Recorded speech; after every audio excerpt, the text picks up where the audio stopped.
Hi everyone. I'm in Australia and New Zealand, off to New Zealand in the next couple of days, and I thought I'd bring you up to date with a story that's been breaking there that's of some substantial interest and a certain degree of absurdity. A group there known as Auckland Peace Action released a press release on Monday, 11th of February 2019, stating, quote, Jordan Peterson threatens everything of value in our society, which I had to admit was rather impressive because that's not an easy thing to manage. Anyways, I'll read you a little bit of it. What happened after the release was that a journalist, Sean Plunket, interviewed the author or the spokesperson of this particular press release, and then we had a chance to talk the next day. And so what you're going to see in this video is me reading the press release. Then you're going to see Sean interviewing Iris Krzyzosiak, I hope I've got that reasonably right, of Auckland Peace Action. And then you're going to see the full interview that I had with Sean the next day. So here goes. Jordan Peterson threatens everything of value in our society. In the lead up to Jordan Peterson's visit to New Zealand, we have a duty to condemn his sexist, queerphobic, racist, and deeply reactionary views, says Iris Krzyzosiak of Auckland Peace Action. Jordan Peterson, professor of psychology at the University of Toronto, turned right-wing media celebrity, is in New Zealand to promote his book 12 Rules for Life. This book, while offering superficially useful life advice to an audience of disaffected white men, promotes a reactionary, misogynistic view of the world utterly in opposition to New Zealand values. While we as a country have many problems, we can be justly proud of our values of gender equality, egalitarianism, and social inclusivity, says Ms. Krzyzosiak. Jordan Peterson is actively trying to undermine these values. This is distinctly unhelpful. I won't read you the rest of it. You can find it at Scoop Politics if you're interested. And now we'll turn to Sean's interview with Iris and his analysis of her claims. So Iris, your group has come out with a press release yesterday that got some coverage saying Jordan Peterson threatens everything of value in our society. Why? Why does telling kids to clean their room up represent the end of civilization as we know it? What I would say as such is that telling kids to clean their room is probably not a bad thing. The issue comes with that is, pretty far from all that Jordan Peterson is doing. Not really. That's what his book's about. That's what he's promoting on his tour. Isn't it? I would say not. If you take a look at some of what's actually said in the book, and many of the media comments he has made elsewhere, it seems quite clear that he has some seriously problematic views. Name one. Okay, so let's see. Let's begin with his interview with Camille Paglia, wherein he effectively has said that, he believes that in discussions with men, he knows how to, he knows where he stands more or less because his honor or something is backed by the threat of physical force. And his argument is that men can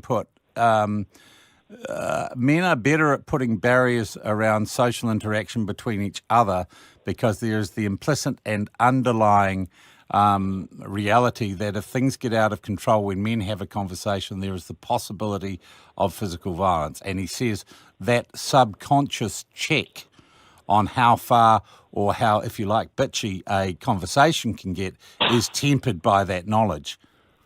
I don't see, does that very suggestion or idea, which I know a lot of people agree with, does that threaten Western civilization and the very foundations and everything of value in our society? Well, I'm not going to speak about I won't speak about Western civilization and, whether that concept even makes sense. But if you consider something like, consider basically how that kind of statement is going to be read. I think it's going to be read by men saying, yeah, we need to think about, the differences, the biological and I guess behavioural differences between sexes. And we need to talk about these things honestly and openly if we're going to make progress on some of the issues of gender in our society. All right, but in a cultural milieu where, frankly, homosexuals are still getting beaten up, we have ridiculous rates of domestic partner violence. Yeah. Frankly, in the last few months... Just want to check, has Jordan Peterson, to your knowledge, ever beaten his wife or beaten up a homosexual? No. Has he ever advocated people beat their wives or beat homosexuals? I don't believe he has. No, okay, so that'd be a no, right. Could I please continue? Yeah. So, the fact of the matter is that Jordan Peterson has a large platform. There are many people paying attention to him. Yeah. And if you're making statements in such a situation, it is vitally important that that the statements you make cannot be misread in such a way as to promote... Which is, he's hardly responsible for the misreading of his statements, is he? I would say that, look, everyone has made if you do it once, yes. If you do it repeatedly... Do what repeatedly? Talk about things you're interested in an open and intellectual way. That's all he does. Or do you think Iris, do you think he should be shut down? Do you think his ideas are too dangerous and he shouldn't be allowed to speak in New Zealand? I don't believe he should be shut down, hence why we're not doing that. The issue, however, is that his ideas are rather more problematic than I feel you're giving him credit for. Which ideas? Which ones specifically? That you should clean your room? That you should hold your shoulders back? That you should take responsibility for your own life? That people shouldn't be compelled by governments to use particular words in particular circumstances? Okay, but what about particular words in particular circumstances? Yes, I agree that it would be ridiculous to make the government to force, effectively to use the threat of governmental force to do that. Yeah. But the way the statements are being read in the media, including by some people... Yeah, well, he can't be responsible for the stupidity of people reading his statements, can he? Again, as I'm saying, so do you think that people are not responsible for... Do you feel that people are never responsible for the effects of the things they say? No, not particularly, but I'd also say that it would seem to me from my observation of the impact that Jordan Peterson has had on people's lives, that it's been overwhelmingly positive for a huge number of people, which is why he's so incredibly popular. I would point out that you can say the same thing about a lot of fascist movements. They have a very positive effect on the lives of many young men. Are you saying that he's a fascist? No, I'm not saying that he's a fascist. Okay, good. I am saying that he is exploiting a lot of the same kind of basic... How's he exploiting anything? He doesn't compel anyone to go to his talks, to look at his stuff on YouTube. How's that exploiting anyone? I'm not saying... I mean exploiting in the terms of he is using the same... he is using the same basic psychological mechanisms to build his base. Well, what base? He's just saying what he thinks and people happen to be interested. Are you suggesting he's running some campaign to destroy the Western world? Hardly. I just think I just think that he is a very irresponsible man who is making... Let's talk about responsibility, shall we? And your group, Auckland Peace Action. You would like people not to go and see certain films, and you're happy to physically intercede to stop them seeing certain films, and in fact your Wellington branch bought fake bombs to create terror in 2018 at a film festival and stop people watching a film about Ben Gurion, right? Is that right, Iris? Factually correct, so you're putting a very negative spin on it. I'm not. Well, it's just fact. I was just saying some facts, mate. I mean, that's the thing, though. So what do you think is a greater threat to our society? Threatening to plant fake bombs in a movie theatre and telling people they can't go and see a movie because your group doesn't like it. Do you think that's a greater threat to our society than Jordan Peterson booking out a hall and say, pay some money and come and see me if you want? I mean, I would say that Jordan Peterson is certainly a greater threat to marginalised groups in society. I can tell you that What he is saying about trans people, about queer people, about women... I've never seen him say anything negative about women, trans people or queer people. I've never seen him be homophobic, transphobic or misogynistic. And believe me, I've watched a lot of what Jordan Peterson says and does. I've never once, anywhere, seen him be misogynistic, homophobic or transphobic. Can you point me to an example where he has been?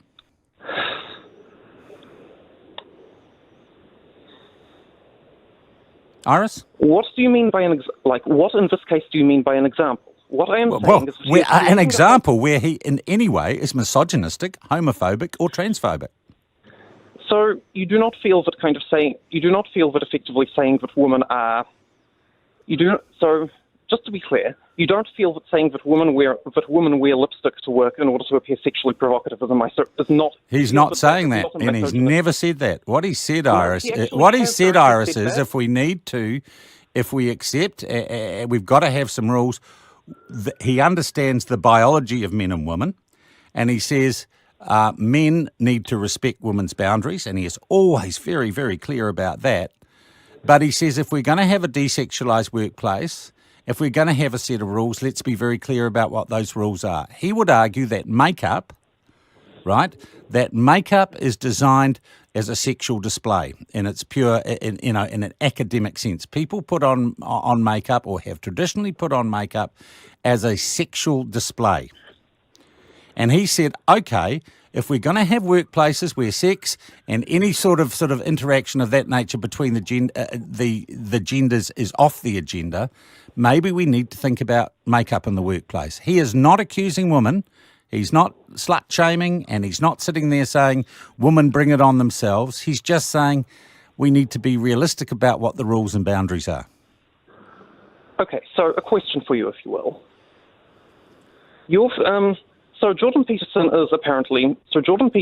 says things which clearly are, which you clearly feel are, not problematic. Well, no, millions of people think is not problematic, and millions of people seem to think he's saying stuff that no one's had the balls to say for a while, and they're on board with him. Saying stuff that no one's had the balls to say is really pretty passé. It's frankly... Isn't it? That's what I'd say your movement prides itself on doing. Yes, but we aren't saying it simply to, because no one else has the balls to say it. We say it because we genuinely believe in our political position. And I'm sure that Jordan Peterson genuinely believes in his. And actually, to be honest, they seem more mainstream and less of a threat to society than buying fake bombs to scare people out of going to see a movie in New Zealand. So, just out of curiosity, how do you feel about what kind of effect do you think that, say, bombing civilians has on society? Because that's what we're fundamentally about opposing. Okay. Are you saying Jordan Peterson bombs civilians? No, I'm not. What I'm saying... Then why, when we're talking about your press release about Jordan Peterson, would you bring that up? Well, why do you keep on bringing up the stuff about, Because it's your group that put out the press release, and it's your group that bought fake bombs and said that people shouldn't go and see a movie you didn't like in a free country.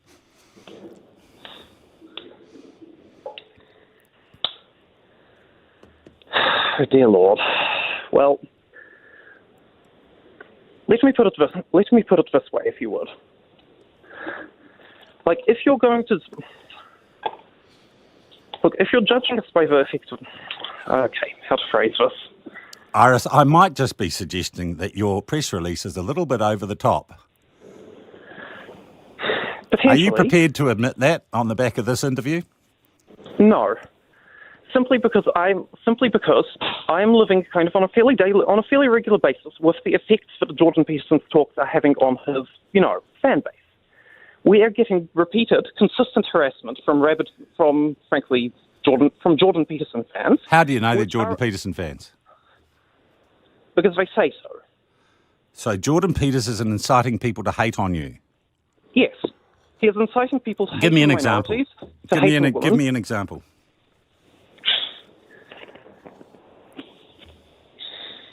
Okay, so I suppose that... Okay, so in the wake of the press release, we are getting an awful lot of... Look, we got an email from frankly what appears to be a white nationalist. Yeah. Suggesting that we take a look at a whole bunch of well, frankly, Nazi videos. Yeah. Are they Jordan Peterson Nazi videos? No. No, they aren't. Okay, so what's he got to the do with fact that email from the Nazi? Well, the fact of the matter is that his fan base are the same fan base that are sending the... No, they're not. I'm part of his fan base. I'm not a Nazi. I'm not suggesting that you are, but on the other hand... Well, you're his fan base, suggesting anyone who does like what he says is a Nazi, No, and that seems pretty what wild. What I'm suggesting is that he has created a certain subset of his fans, which may not be the same subset as you are a part of. In fact, I'm pretty sure they aren't. Yes? Yeah, okay, yeah. Is behaving in frankly quite disgraceful way. Then it is the subset of his fans that represent the threat to everything of value in our society, not Jordan Peterson, right? Right, but you can say So the why same didn't you about say any that group. in your press Any release leader- and said that it was Jordan Peterson who represented the threat to everything of value in our society? Because Jordan Peterson is causing for his fans to coalesce. He is encouraging. No, he's not. He's encouraging just them, saying what and he thinks. All right, so just out of curiosity, all right, but where do you draw the line as to where do you draw the line as to responsibility for what you've said, though? Yeah. I mean, surely you can't say that he holds absolutely no responsibility for the behaviour of people who, effectively, and behaviour of people who listen to him assiduously and take. Well, I'd be more worried about the consequences of buying a fake bomb to scare someone out of a movie theatre, to be honest, Iris.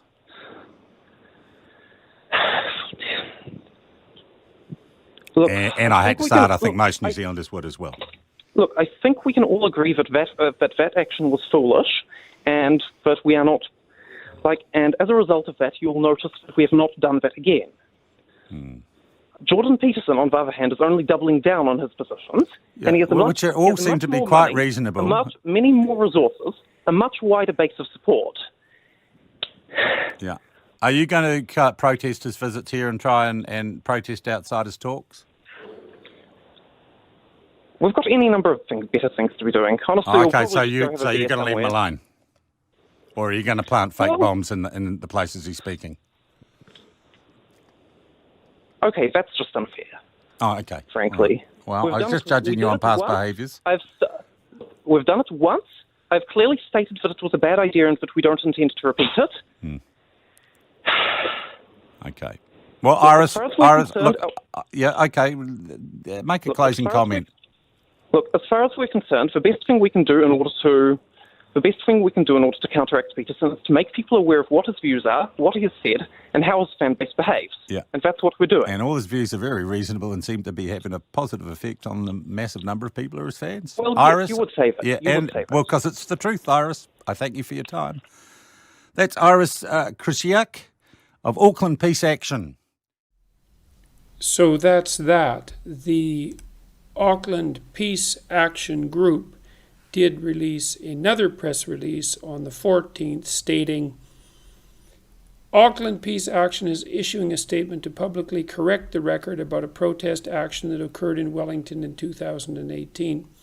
This action occurred at the screening of the film Ben Gurion at the Dock Edge Film Festival. Both Auckland Peace Action and our sister organization Peace Action Wellington opposed the showing of this film as it is subject to an international boycott on behalf of Palestinian civil society organizations. At both Wellington and Auckland screenings, the screenings were disrupted by activists with noisemakers and alarms. Subsequently, the Dock Edge director alleged that there was a fake bomb at the Wellington screening, and this was reported by New Hub. This was a complete lie. There was never ever any fake bomb of any sort whatsoever. NZ police attended both protests and were fully aware that the items in the theaters were noisemakers, as were the theater goers. The theater was not evacuated and no one was arrested. So it appears that, at least as far as Auckland Peace Action is concerned, that Sean overstated the case in that lecture. In any case, the next day I had a chance to talk to him directly, and so now we're going to segue directly into that. First, let's get the pronouns out of the way. What would you prefer I called you? Professor, Doctor, Jordan? Jordan's fine. Jordan's fine. I like it that way as well. Jordan, my first question for you, and the reaction here in New Zealand to the very idea that you're coming here. or that you're fronting on this show today, I've just got to say, and I've watched you for a couple of years, you are one of the most hated people online. Why do you think it is that people hate you? I'm hated by a very small minority of very noisy and committed people. Yeah. And so they're noisy and committed, and so they can make a lot of racket, and they are very good at it, and often professionally trained to do so. And they're very casual with their, what would you call it, epithets. I mean, I was listening to you introduce me, and you listed off about 20 terrible things that I might be, many of which were contradictory, but that doesn't seem to make any difference. Well, it seems hilarious. You kind of get, your celebrity gets co-opted from people on all sorts of parts of the political spectrum and extremes of the political spectrum, doesn't it? Well, I think there's some of that. I don't know if it gets co-opted too much on the radical left, let's say, although I certainly face the majority of my opposition from the radical left. But the radical right types are not very fond of me either. There was a new book written called Dianetics by a rather reprehensible individual named Vox Day, and if you want to find out what the ethno-nationalists think about me, that's a pretty good read. I wouldn't call it precisely complimentary. Look, on a personal level, and I'm someone who has fallen foul of the vagaries of Twitter pylons, but what's directed at you is at a whole different level, Jordan. And you've admitted, I know, that you have, well, not struggled, but you admit you've had episodes of depression in your life. I know people who have been horribly affected by the most minor pylon on social media. How do you, as an individual, take or channel that hatred to good? And I imagine it affects your family as well.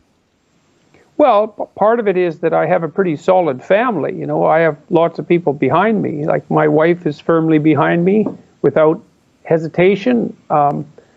My children are behind me, and they're smart and mature, and my parents are behind me, and I have a good set of friends. And also, generally, I try not to talk about things that I don't know something about, which also helps. Yeah. So, and I'm not impressed with the sorts of ideological positions that have been put forth, especially by the left-wing radical types in the universities. And I understand what they're doing and why reasonably well. And I feel that whatever vitriol happens to be directed at me is trivial in terms of its danger in comparison to the overwhelming social danger that these ideologies are producing. And so better to do something about it now than to wait. Also, in a social media world that is dominated by extremism and hatred and vitriol, people I know who have watched you are literally dumbstruck by your ability to remain civil and to engage in debate without getting angry at those who often absolutely lambast you. I think I've only seen, there was a debate you did with Stephen Fry where an American pastor had a go, and I think I saw some fire there. I think you were genuinely upset, but you seem to have a remarkable ability to play the ball, not the man or woman. Well, that debate, the monk debate that you're talking about, mostly I was upset about the foolishness. You know, the person I was debating with called me an angry white man, and it just struck me as so rhetorically foolish and inflammatory and unnecessary, all of those things at the same time. First of all, he was in Canada and not in the United States, and those sorts of statements actually don't go over very well in Canada, and my race had absolutely nothing to do with what we were talking about. And so it was just the kind of troublemaking statement that does nothing but make things worse. And I'm never happy when I see people behaving in a manner that only makes things worse. And so and I felt even, it's a funny thing, I can't say I exactly felt bad for him, but I thought it was so foolish of him to undermine his own credibility in that manner. It was just the sort of performance that removes all patience, you know, a bad rhetorical statement, an unnecessary racist comment, a rhetorical flourish that had nothing but counterproductive consequences, as you can see by the YouTube commentary. added nothing at all that was productive to the debate, didn't address the issues at hand, was a cheap method of scoring points, a way of playing victim. I mean, it was altogether a second-rate performance. And because he had academic pretensions, was a professor, I have a lot less patience for professors and professional journalists than I do for, other people, because they're supposed to. Well, that's their profession. I thought Stephen Fry was brilliant in that debate. And I did too, man. And he started out saying he didn't agree with a lot of what you said, but he was going to stand next to you and fight your side. And he also said, the world would be a much better place if everyone was less convinced of how right they were.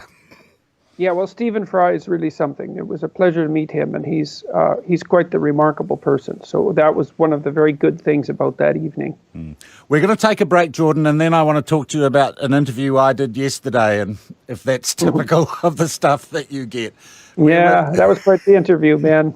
We're with Dr. Jordan B. Peterson here on Magic Talk, back in just a sec. And we're with Dr. Jordan B. Peterson, cultural phenomenon, and according to Auckland Peace Action, the biggest threat to New Zealand's way of life and civilization that, we've seen since the last earthquake. They came out earlier this week and threw a lot of labels at Dr. Peterson, and their spokesperson Iris, came on with me yesterday simply so I could ask them to, provide the proof of their accusations. I didn't think he did that well, or they did that well, Jordan. Well, it was quite the remarkable interview. I think that, I don't know how many people have watched it, or listened to it, but I suspect quite a few, and it's no wonder, because it was a feat of journalistic persistence, I would say, on your part. You didn't let your interviewee off the hook for a moment, and there wasn't much content there. There was a lot of exactly the same sort of thing that's been happening for the last 2 years. It's really quite appalling, and that what seems to happen generally in the journalistic sphere on the negative side for me is that there's a list of epithets that are, it's like all the radical leftists have a list of epithets that are sort of at hand. Maybe they have them on a little sticky on their computer. Misogynist, homophobe, Islamophobe, transphobe, bigot, racist. Then there's often some either Nazi... don't forget your cocaine addiction either. Implications or that. Or there's Jewish shill, which is another one that comes up now and then. And the idea seems to be that if you don't agree with what someone says, that you just lay out the longest possible list of pejoratives that your collective imagination can generate, and hope that one of them is sufficiently true in some sense because of something you once said, that it sticks and you're done. And it's getting downright dull. I mean... Well, Jordan, I'd say that it seems to me that liberal journalists throughout the Western world have been lining up to try and take you down. I've had a fair number of journalists who've been supportive of me. Now, whether or not they are on the liberal side, they're certainly not on the radical left side. Yes, this has been happening pretty much nonstop for 2 years. And they're basically out of insults, as far as I can tell, which in some sense disarms them. But they're actually getting rather dull to read, because it's always the same old thing. Although the person you interviewed yesterday did have a new twist, which was greatest threat to the civilization of New Zealand, which was really quite impressive as far as pejoratives went. All right. So we've dealt with Auckland Peace Action. I know you're in Australia now. Has the, if you like, the virulent opposition to you, for whatever reason, is it starting to subside? And I know there haven't been protesters, I understand, so far in Australia. There was a few in Adelaide, but about 25, and it wasn't exactly clear what they were protesting. They seemed to be more concerned about homosexual rights, which I don't really know what that has to do with me, but it had to do with whatever they were interested in protesting. But there was nothing in Melbourne at all, although there was quite a large police presence at the venue. There were a lot of people there. There's about 5,500 people, but there wasn't a single protester. And I would say that, yes, overall, the virulence and also the frequency of the hit pieces in the media has declined rather precipitously in the last 3 or 4 months.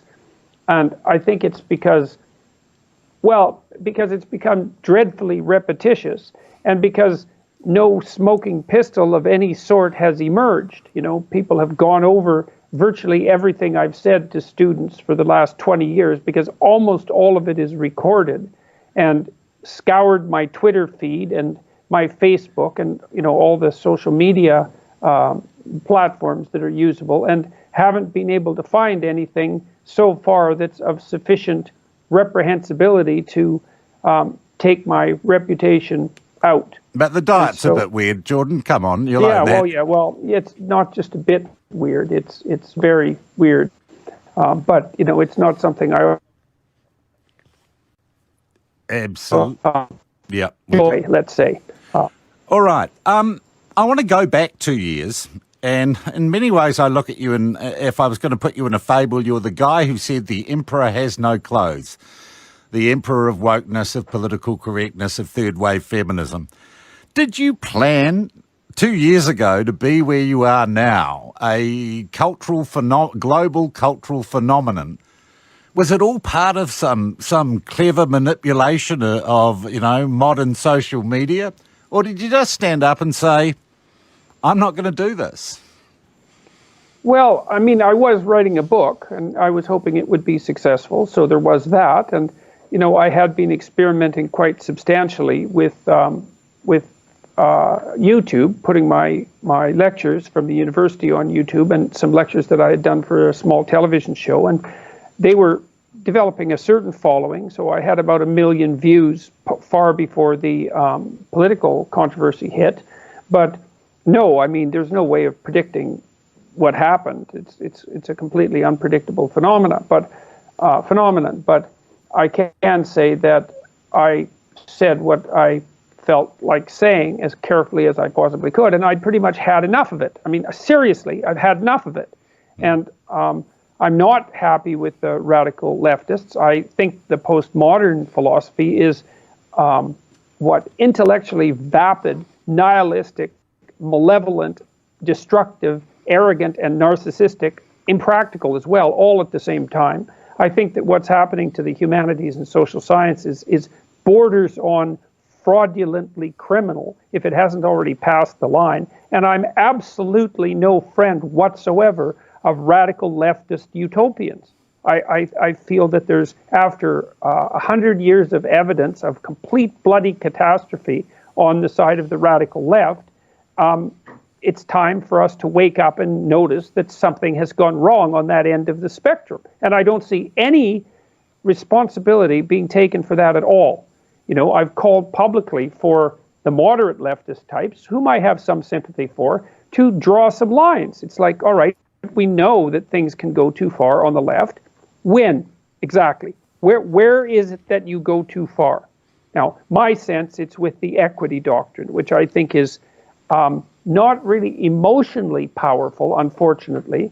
It doesn't have that kick that's necessary to make something really stick in the memory. But I think the idea of equality of outcome is dangerous beyond comprehension. All right. I want to talk about a few things going on in New Zealand, which is, part of the culture war. We're part of the global community, and we're connected online. First up, we have a cabinet. The Labour Party, the largest member of part of our coalition government, it has a quota, a male-female quota for cabinet posts. Yeah, Canada too. Yeah, what do you think of that? I think there's absolutely no excuse for it. I think that the radical leftists are always yammering on about biological essentialism, which they associate with something akin to fascism. The idea that there are mutable biological characteristics that define people, and yet they're the first people to insist that if you're going to have a cabinet that is, let's say, both competent and representative, that you have to divide it according to identity categories, and first and foremost, perhaps the ones of sex. And to pick your cabinet by genitalia is not an acceptable technical move. And exactly the same thing happened in Canada, where 25% of our major parties' elected officials were female, but 50% of the cabinet members ended up being female. And all that means, what that certainly means, is that the most qualified people were not selected, because it's statistically impossible for them to have been selected. It was cheap virtue signaling. And it's also technically impossible, even from the perspective of the leftists themselves with their intersectionality, because they insist that people have to be judged in relationship to their oppression on multiple dimensions simultaneously. And I've done some back-of-the-envelope mathematical calculations, and if you have 10 dimensions that mark you out, let's say, as in terms of the group affiliations that characterize you, then you're the only person like that in the world. So as you multiply, all you have to do is do the math. As you multiply the number of groups that have to be given favored status because of their hypothetically oppressed situation, then you make it increasingly impossible for equality of outcome to even be to be something that can be practically implemented without a bureaucracy of terrifying proportions. We also have a Ministry of Women's Affairs in New Zealand, and the Minister of Women's Affairs, or the Minister for Women as she's known, suggested recently that there were too many white old men on boards in New Zealand of private and public companies, and just suggested that they needed to move aside so there could be more diversity. Your response to that suggestion? Well, what's her racial and ethnic background, just out of curiosity? I think she's born in America, Julianne Genter. She's a member of our Green Party here. Is she white? Yes. Well, maybe it's time for her to bloody well move aside and let someone who isn't white have her position. All right. So I'm taking it you don't agree with Julianne Genter. Well, there's also, look, they've tried this in Scandinavia where they've put quotas for females on boards. And part of the idea was that if you did that you would increase the rate at which women would move through managerial and administrative status rankings. And that has had zero success. Their suggestion also is, Jordan, that actually women can somehow up the financial performance of companies. Yeah, sure.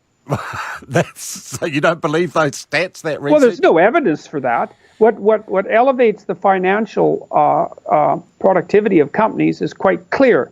Trait conscientiousness, which is a marker for integrity and trustworthiness and diligence and dutifulness, is a very good predictor of long-term economic productivity, and so is general cognitive ability. And that holds across sexes and races. And the reason for that, and this is the non-racist and non-sexist way of looking at the world, by the way, is that there is far more difference between individuals within groups than there are between groups. Because look, the fundamental racist, sexist, ethnocentric proposition is that there are more differences between groups of people than there are within groups of people. Yeah. That's essentially the racist doctrine. Yeah. And so we need some black people because, all those black people are the same. And unless we have a voice or two from a black person, then we don't have that set of identity issues represented. Well, it's just simply not the case, because most of the diversity comes at the level of individual personality and temperament. And the literature on that is crystal clear. These are pseudo-intellectual claims made by people on the radical left, and they're very dangerous because they're easily shifted into the sorts of things that the radical right likes to enjoy, which is, I see, there are immutable differences between the sexes and the races, and they're of substantial import, and that we need to take them into account when we're what would you say, formulating such things as immigration policy. So no, there's no evidence that those claims are correct. And there's counter evidence for much of it. For example, in Scandinavia, and this is as close to psychological fact as any facts that exist, is that as you increase equality of opportunity, which means you open the doors for more and more people, and especially, let's say, with regards to sex, and that's had a big effect because, of course, there's far more women in the workforce than there than there once was. You increase the degree to which outcomes differ on multiple dimensions. And that's partly, there's a variety of reasons for that, at least a dozen, and they're all important. One of which is that women, especially once they hit their 30s, prefer to work part-time. And that's not bad or wrong. And it's certainly not an indication of systemic sexism. So the radical types like to have one explanation. Everyone isn't exactly the same with regards to outcome. Therefore, the system is a corrupt patriarchy. It's like you can learn that in 1 minute in a propaganda course in university, and then you have an answer for every problem that ever besets you politically for the rest of your life. And there's no excuse for it. It's appalling scholarship. I want to come back to that point. The other thing, proposed bill we have before our Parliament is the idea of sex self-identification to make it easier for people to alter their birth certificates if they choose to identify as anything other than the sex they were born as. Your views on that sort of legislation? Well, the first thing I would say, it might be useful to really address some important problems. That would be the first thing, because you're dealing with an absolutely tiny minority of people. Not that that's completely without import. But the second thing is it has to be thought through. And it's not. I mean, I don't know if you've been following. Oh, we just having a little hiccup there. And we're talking to Dr. Jordan B. Peterson, who's joining us from Skype from Sydney. Jordan, we were talking about sex self-identification changes or proposed reforms in New Zealand. You said, firstly, it's a tiny number of people affected. And secondly, you say we need to think it through. In what way?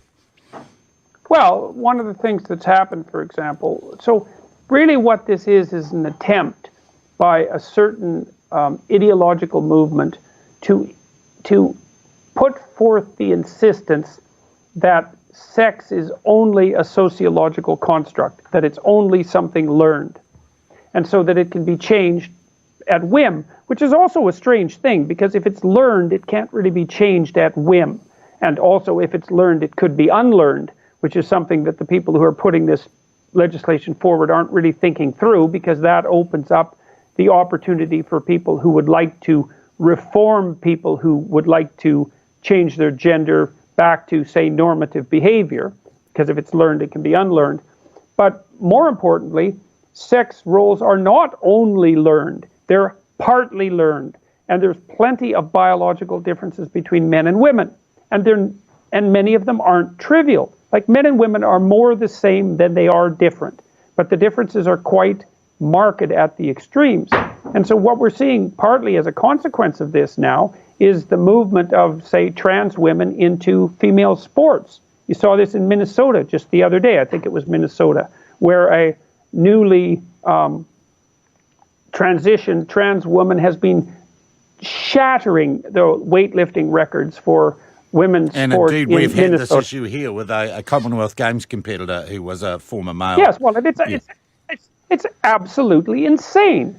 You know, I mean, first, the fact that it's allowed to begin with is beyond comprehension. It's a real sign of cultural insanity.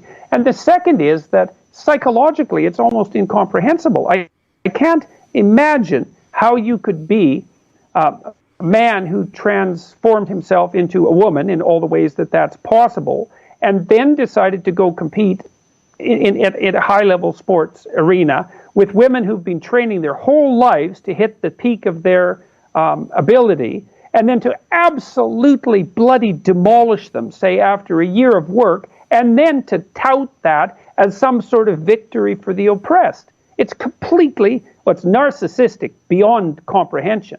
And it's a sign of what happens when you don't carefully think things through. All sorts of unexpected consequences tend to manifest themselves.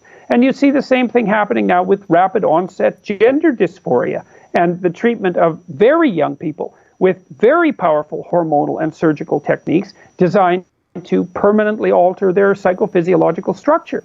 And we're going to pay for this in a big way in 15 years when these kids grow up and hit adulthood and start tossing out lawsuits, as they certainly will and should.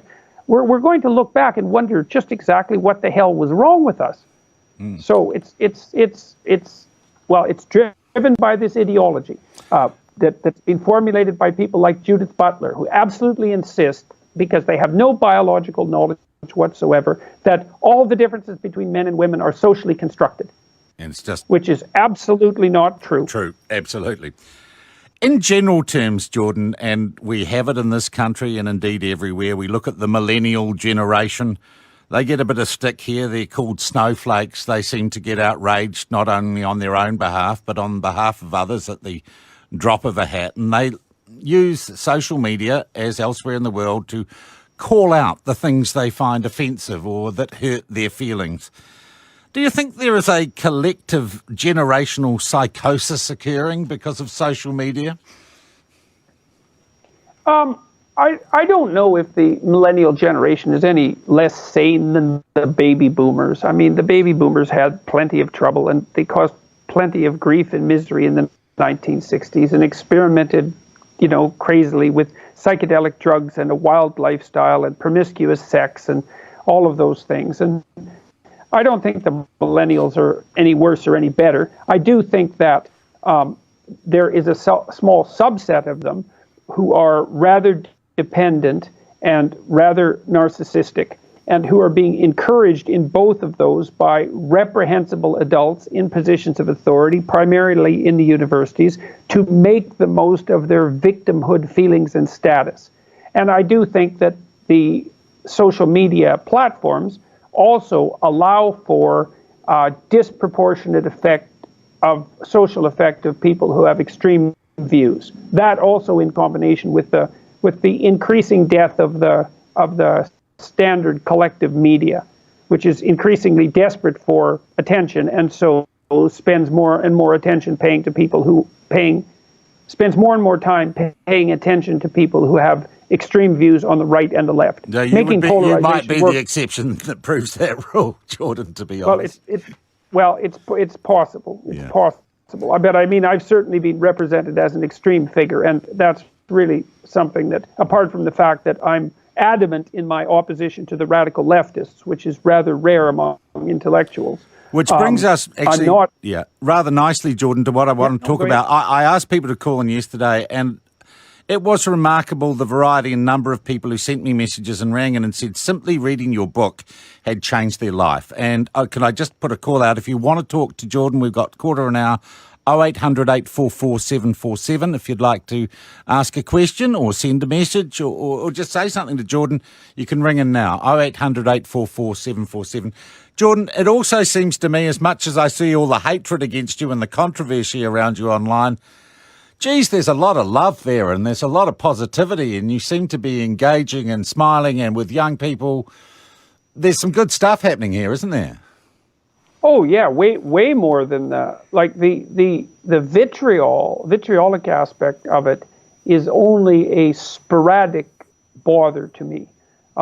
Usually in the aftermath of a particularly difficult interview with a journalist. But the tour, I've been to about 140 cities now around the world, and the average audience size is, it's varied between 2,500 and 8,000. With, I would say, an average of about 2,500 to 3,000. And the events are unbelievably positive. So most of the time I'm surrounded by nothing but positive responses. And when I go out on the street now, wherever I go, in a typical hour, I'll be stopped by 6 or 7 people. They're usually young men, because the media has convinced young women. Funny, actually. I was going to say yesterday we had just as many young women and middle-aged women and middle-aged men ringing in. Well, that's good. I think that's changed to some degree because of the book. But all of the interactions that I have with people on the street or in airports or so on, they're all incredibly positive. People are very polite. They come up. They're usually apologetic for interrupting. They introduce themselves. They tell me that watching my lectures or listening to the audio or reading the book has changed their life. They usually tell me a story about what's changed. They have a better job. Well, let's do that in real time right now. Jordan, say hello to Rachel. Hello, Rachel. Oh, kia ora, Jordan. I'm very nervous to be talking to you, and I'm going to not be very good at being precise in my speech. I'm going to keep it very brief and just say thank you is all I wanted to say. I'm one of the people whose life has been changed immeasurably by your book and your lectures, and everything that you stand for has really had a massive positive influence on me. So I just wanted to tell you how grateful I am. So what's changed? It would take a very long time to get into it, but I have struggled with mental health issues for the majority of my life since puberty. I'm 30 now, and I've been through every type of treatment, counselling, therapy, medication, everything you can think of. And, you know, things have helped me briefly for a little while and got better and got worse again. But your book, I guess it's the adoption of personal responsibility more than anything else. And the more responsibility I take on, the more I find I'm able to, and the more I'm able to get myself out there and put myself in situations I wouldn't have normally had the confidence to. I'm standing up straighter. I'm not that great at keeping my room tidy yet, but I'm working on it. Little things, everything just bit by bit. The more I take on, the better it gets. Yes, well, that's a good rule. That's a good rule. You know, that's a good psychotherapeutic rule, is the more that you take on, without overloading yourself, you know, because you have to be sensible about it, the more you find that you have abilities that will manifest themselves that had been hidden up to that point because of fear and avoidance. And so more power to you as far as I'm concerned. And I'm very glad to hear that what I've been doing has been helpful. Good on you, Rachel. Murray, welcome. Thank you very much for this opportunity. Doctor, I was staring into the abyss, and now I'm not. I move through my life now purposefully. I consider every action and its reaction. I treat myself like I'm someone I care for. Great. It's been a revelation to me, encountering you. I was in a very, very, very dark place, and somehow I found you online. I don't know if it was through Dave Rubin or whether it was Shapiro or I'm not quite sure how it happened, but I've seen your lectures, I've listened to it, your maps of meaning, your lectures on Genesis, and it's just been a remarkable turnaround in my life and my family's life. And I just want to say thank you. Hey, man, I'm thrilled to hear it. So do you have any sense of what in particular did it? Like, what was it that struck you? I think it was just the purposeful way that you spoke, and it was just such plain English. It was, as you've described previously, there was some the rules are sort of cliches, but they hadn't been spoken of in a very long time.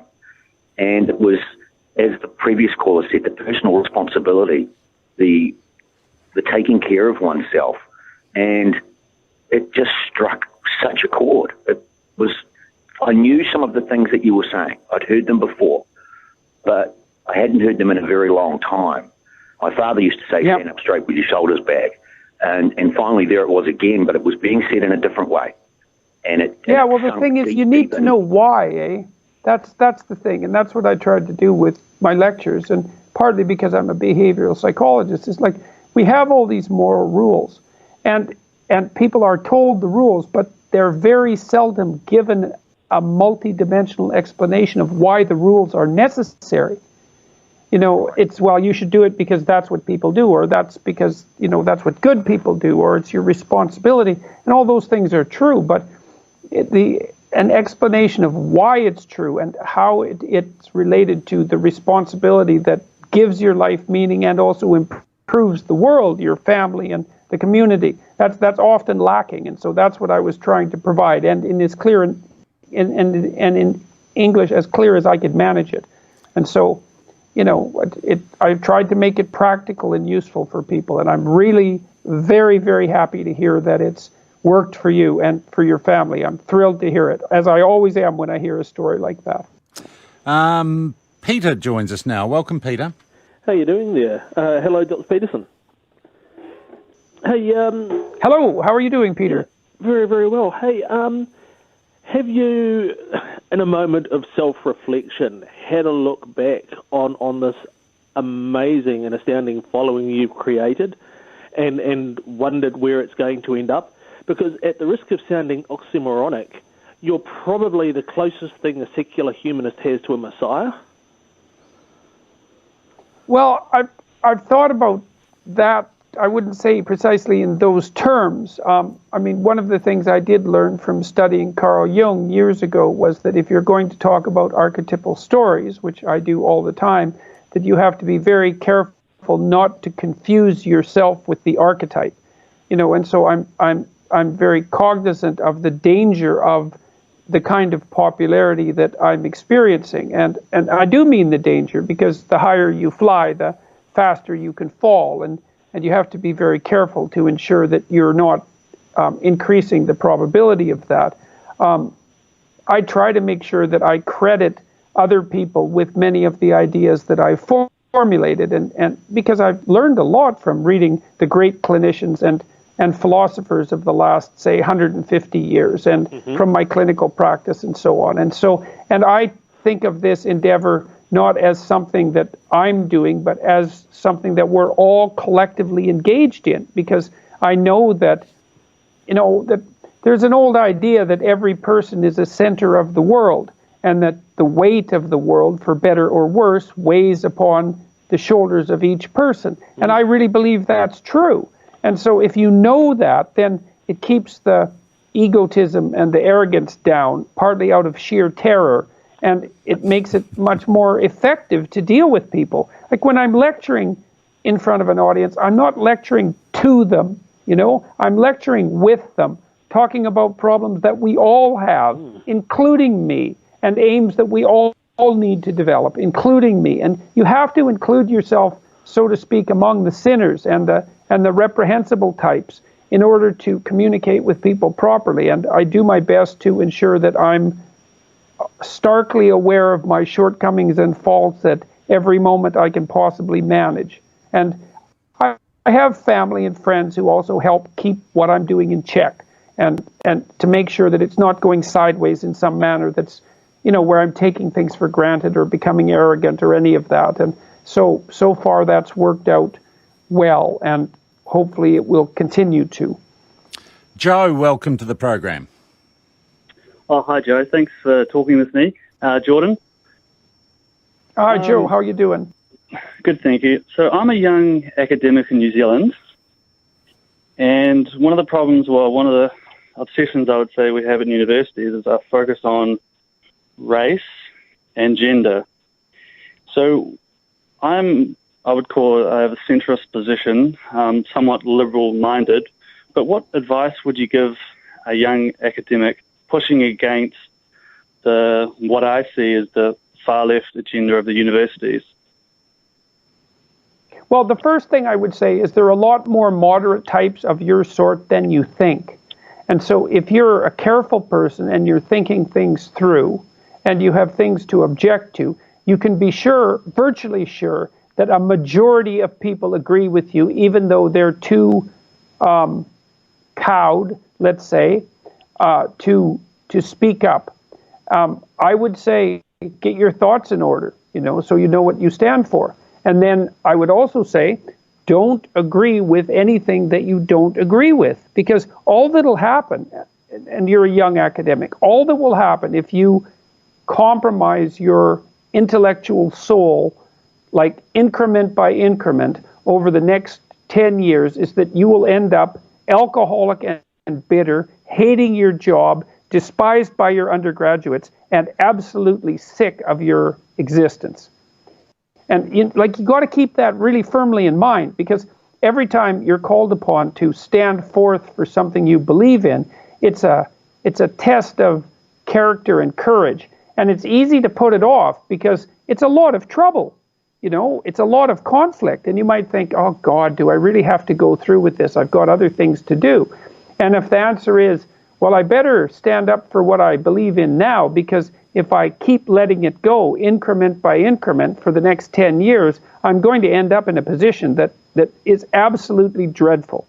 You'll be much older than you need to be. And all of the thrill that should be part of teaching young people and doing research and staying on the cutting edge of knowledge, all of that will have been taken away by the ideologues who already know everything and insist that they get to regulate what you think and say. So better to have the small fights one by one. Var, you are the lucky last of the callers. Jordan's with you. Yes. Dr. Jordan Peterson, you are awesome, man. I read your book. I've been following you. I'm a student of psychology and philosophy myself. I did a degree and I'm doing my post this year. And a lot of what you say, there's a wee bit of Nietzsche in there. And I totally agree, because we live in a society where, like for me, I often say what I think and I have to moderate that. But particularly today in our society, when you do that, you're in way more trouble for offending someone or something. And I love the fact that you kind of get it out there. And I wish that, I had that opportunity too, just to get it out and people can just get over it. One question I was wanting to ask you, though, is, I'm a Christian, but I studied Marcus Aurelius, and I read his book and a few of those books. Are you into Stoicism? I wouldn't say specifically. Lots of people who have been studying Stoicism have talked to me and suggested that I should be. The overlap, I think, is that the Stoic virtues have been radically underplayed in our society, because we have this idea that life is easy and that we should be happy. And, well, first of all, life isn't easy, and perhaps we should be happy, but there's lots of times when we're not going to be. Hey, and Jordan, I hate to break this up, but we're coming up to the news. We have got calls stacked up. I'm hoping to meet you when you come here, and I'd like to invite you now, if you get any spare time in your schedule, to come into the studio, because literally our boards are full with people who want to talk to you. I also want to thank you enormously for your time today, and for assuring us that you will not, your visit will not lead to the downfall of New Zealand civilization as we know it. Well, I hope not. I hope not, because I think you have quite a civilization, and I'd hate to be the bringer of its downfall. So we'll hope that doesn't happen. Lovely talking to you, Jordan. Thank you very much for your time. So I'll just end this video with a reminder that there are still tickets left to the 12 Rules for Life lecture tour, if you'd like to see it, in New Zealand, at the Michael Fowler Centre, Thursday, February 21st. That's in Wellington. At the Logan Campbell Centre, Saturday, February 23rd. That's in Auckland. Then back to Australia, ICC Sydney Theatre at Darling Harbour, Tuesday, February 26th in Sydney. Plenary Melbourne Convention and Exhibition Centre, Wednesday, February 27th in Melbourne. And in Brisbane Convention and Exhibition Centre, Thursday, February 28th. You can find information about those tickets at jordanbpeterson.com/events. That's jordanbpeterson.com/events. Hope to see you there. Thank you very much. Bye-bye.